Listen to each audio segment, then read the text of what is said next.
And that's our top story for this hour. Tehran's media says that Iran's Navy will keep up its regular missions in the Gulf. This a day after a U.S. warning apparently aimed squarely at Tehran for vessels to stay away from its warships there.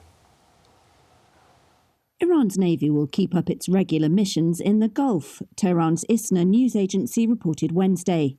A day after a U.S. warning, apparently aimed squarely at Tehran, for vessels to stay away from its warships there. Last month, 11 Iranian vessels came close to U.S. Navy and Coast Guard ships in the Gulf, in what the U.S. military called dangerous and provocative behavior. President Donald Trump threatened that the U.S. would fire on any Iranian ships that harass its navy, while Tehran, which sees the U.S. military presence in the Middle East as a threat to its security, blamed its longtime foe for the incident. Friction and military incidents have soared between Washington and Tehran since 2018, when Trump quit a nuclear deal with Iran and other international powers and reimposed sanctions that have crippled Tehran's economy. Well, joining us for more on this via Skype is political analyst and an expert on American studies, Professor Seyed Marandi from the Faculty of World Studies at the University of Tehran. Thanks so much indeed for joining us. Welcome to the program. Thank you for having me. All right, so this naval friction between the US and Iran, I wonder, is this just another chapter in this very strained relationship between the two countries, where we as bystanders look at this and say, oh my goodness, is this going to escalate? And somehow they always seem to find a way to step back. Well, what is really strange is that the United States behaves as if it owns the Persian Gulf. The Persian Gulf is thousands of kilometers or thousands of miles away from the shores of the United States. But Iran's sea borders are half of the Persian Gulf are linked to the Iranian borders. So Iran's sea borders go deep inside the Persian Gulf, and therefore the U.S. claims that Iran is creating tensions alongside its own border. Hello, Professor, are you still there? All right, okay. Looks like we're going to try and ring up the Prof again, and hopefully we can carry on with this conversation, because there is this renewed tension between the US and Iran, and it's all playing out in the Persian Gulf. As you were saying just now, it was last month where 11 Iranian vessels came close to US Navy and Coast Guard ships in the Gulf in what the US military called dangerous and provocative behavior. Tehran has blamed its longtime adversary, though, for the incident. We'll find out a little bit more about that and what it might mean for these very precarious Iran-US tensions. And of course, Donald Trump is... in fact, let's go back to the professor now and let's see what other thoughts he wanted to share with us about this Persian Gulf. Professor, you were talking just before we lost you there that America wants to pretend as if it owns the Persian Gulf. A number of countries see it as its kind of seaboard. But when I look at the map there, it's almost a battleground, because depending whether you're an ally of Iran or the US, those countries are all around this Persian Gulf.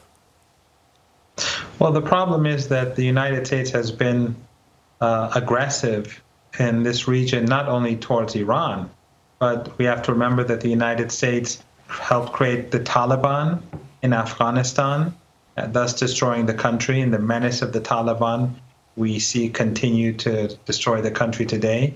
The United States and regional regimes helped create ISIS and Al-Qaeda in Syria. We know that from the WikiLeaks documents, admissions by Biden at Harvard University, by former Secretary of State Kerry at a private UN meeting with so-called Syrian opposition members, and of course the U.S. Defense Intelligence Agency document of 2012, which was quite damning. So, and of course, the Americans are helping with the starvation of Yemen. They helped destroy Libya. And we see that right now, the country of Libya is a place where the Turks on the one hand and the Emiratis on the other hand are fighting against each other over the spoils of the land. So Americans have created enormous destruction across the region, but Iran is much more powerful than these other countries, and Iran has prepared itself. And of course, we have the war in Iraq. The Americans invaded and destroyed the country. But the reason why the Americans don't attack Iran is that they know that if they do so, the response will be very harsh, and the Iranians have very powerful defense capabilities. Are you saying that if war was to break out, Iran has enough might to take on the U.S. military? Yes, I think that Iran has the power to make sure that the United States cannot win a war. And that is the important thing. Ever since the U.S. invasion of Iraq, which of course was an illegal invasion, and we have to remember that the United States created Saddam Hussein in the first place. They gave him chemical weapons to use against my country. I survived 2 chemical attacks that were provided to Saddam by European countries and the United States. But after the United States invaded and destroyed Iraq, Iran ever since then began to prepare itself for a possible American attack. And if the Americans really could have attacked Iran, they would have.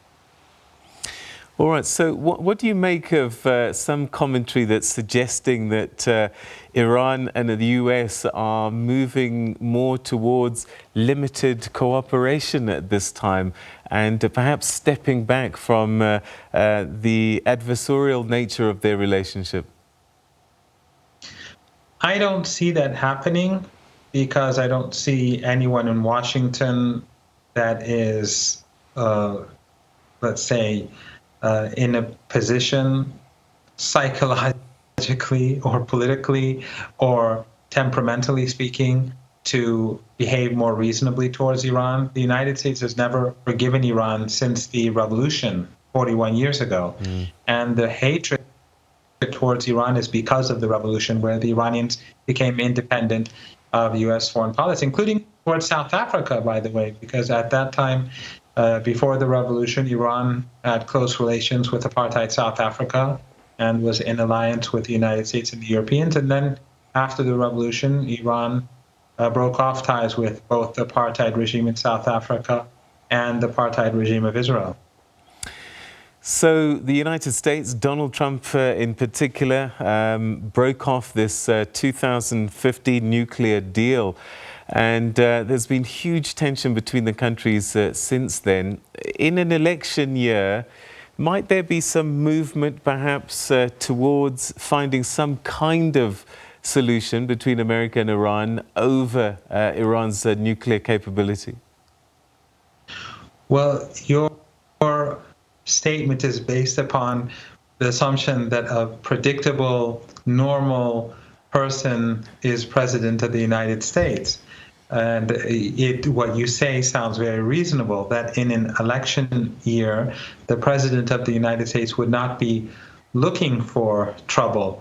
But this president looks for trouble. The U.S. president right now is demonizing China. What he's trying to do is deflect the problems that exist in the United States, which is the making of the United States. We in Iran were affected by the coronavirus much earlier than the United States. And we were sanctioned by the Americans. The Americans tried to spread the coronavirus in Iran through the sanctions and through increasing sanctions during the outbreak.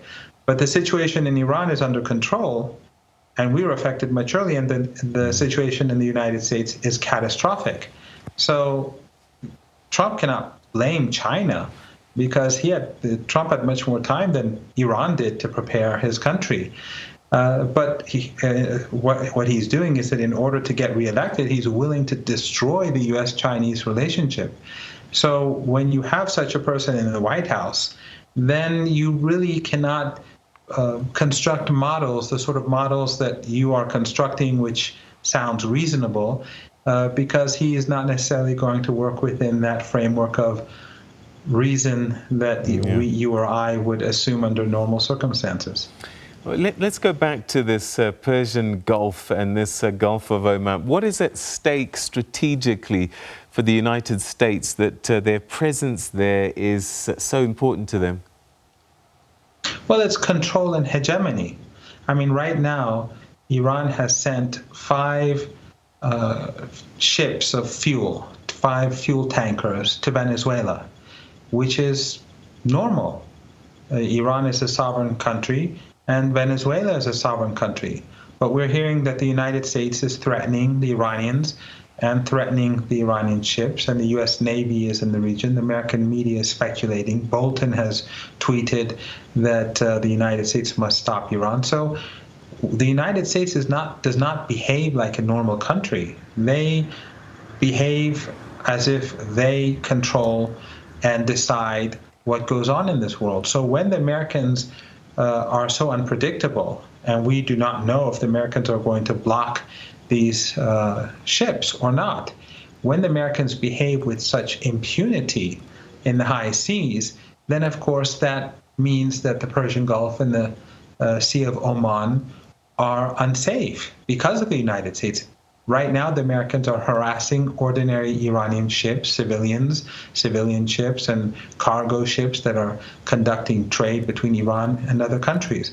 And that was the reason we had a standoff a few days ago, a couple of weeks ago, and which that the picture that is on the screen right now is linked to that standoff. So the Americans were harassing Iranian ships. They continue to harass Iranian ships. They threaten civilian trade, and therefore the Iranians really have no option but to be forceful with the United States. Last year, I'm sure you recall, when the Americans ordered the British to detain an Iranian supertanker that was taking fuel to Syria, fuel for the Syrian people, for the people to survive, the Europeans and the Americans were trying to starve the Syrian people.